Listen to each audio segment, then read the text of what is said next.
بسم اللہ الرحمن الرحیم۔ دلچسپ سبق آموز واقعہ۔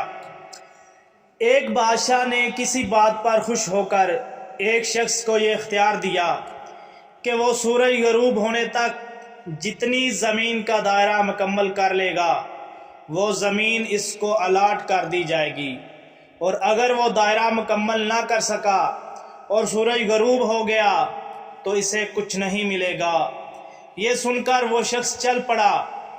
چلتے چلتے ظہر ہو گئی تو اسے خیال آیا کہ اب واپسی کا چکر شروع کر دینا چاہیے، مگر پھر لالچ نے غلبہ پا لیا اور سوچا کہ تھوڑا سا اور آگے سے چکر کاٹ لوں۔ پھر واپسی کا خیال آیا تو سامنے کے خوبصورت پہاڑ کو دیکھ کر اس نے سوچا اس کو بھی اپنی جاگیر میں شامل کر لینا چاہیے۔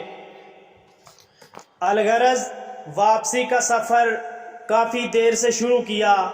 اب واپسی میں یوں لگتا تھا جیسے سورج نے اس کے ساتھ مسابقت شروع کر دی ہے۔ وہ جتنا تیز چلتا پتہ چلتا سورج بھی اتنا جلدی ڈھل رہا ہے۔ عصر کے بعد تو سورج ڈھلنے کی بجائے لگتا تھا پگھلنا شروع ہو گیا ہے۔ وہ شخص دوڑنا شروع ہو گیا کیونکہ اسے سب کچھ ہاتھ سے جاتا نظر آ رہا تھا۔ اب وہ اپنی لالچ کو کوس رہا تھا، مگر بہت دیر ہو چکی تھی۔ دوڑتے دوڑتے اس کا سینہ درد سے پھٹا جا رہا تھا، مگر وہ تھا کہ بس دوڑے جا رہا تھا۔ آخر سورج غروب ہوا تو وہ شخص اس طرح گرا کہ اس کا سر اس کے سٹارٹنگ پوائنٹ کو چھو رہا تھا اور پاؤں واپسی کے دائرے کو مکمل کر رہے تھے۔ یوں اس کی لاش نے دائرہ مکمل کر دیا۔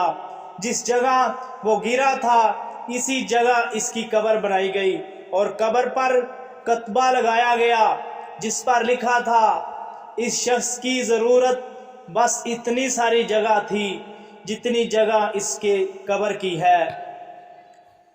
اللہ پاک نے بھی اسی طرف اشارہ کیا ہے، والعصر ان الانسان لفی خسر۔ آج ہمارے دائرے بھی بہت بڑے ہو گئے، چلیے واپسی کی سوچتے ہیں۔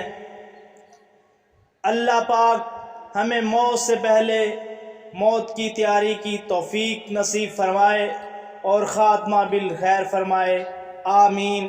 پلیز اگر ہماری یہ ویڈیو آپ کو اچھی لگے پلیز اسے لائک کریں، شیئر کریں اور ہمارے چینل کو سبسکرائب کریں۔